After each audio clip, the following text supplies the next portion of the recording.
What defines usefulness? If you want to define the word useful with a city, it might as well be Noblesville, because at its root is a feature that many have benefited from in the past, and it's still a major part of its identity even today.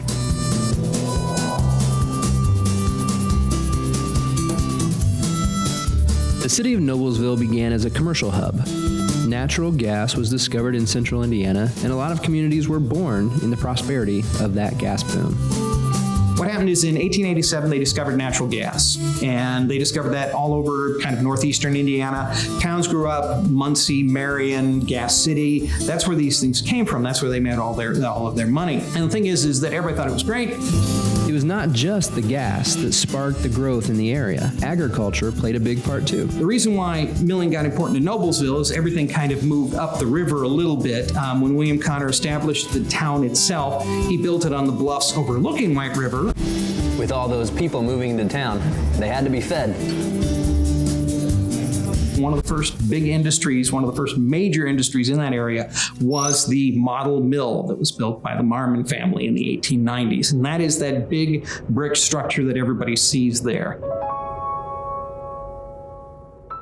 Now that was all great, but soon the gas started to fail, and a lot of communities started to fail as well. They didn't realize it was a non-renewable resource.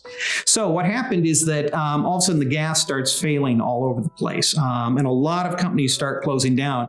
As the economy struggled, the mill here in Noblesville started to fill a major gap in the economy, eventually becoming a crucial resource. Hamilton County underwent a huge financial issue right around 1900. Definitely the model mill became a big part of that recovery, or at least leveling off from the failure of the natural gas boom. The mill became a big major employer here, kind of a big central spot. In a time of financial crisis, the mill served as a spot where resources were brought in, processed, and made useful for the struggling community.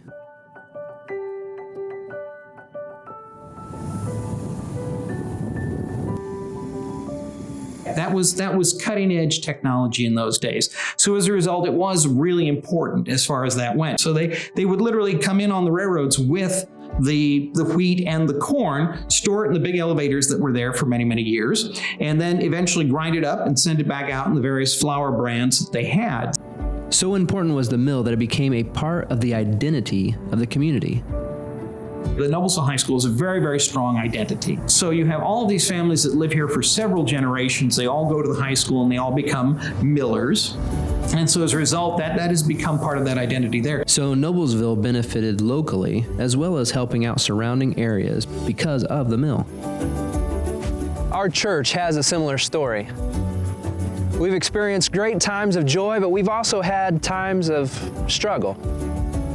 It hasn't always been easy, but our story has taken us through the mill. We've been ground down and we've been processed by God so that now we can be useful to the community around us. Matthew 9 talks about how the fields are ripe for harvest, so we have a responsibility.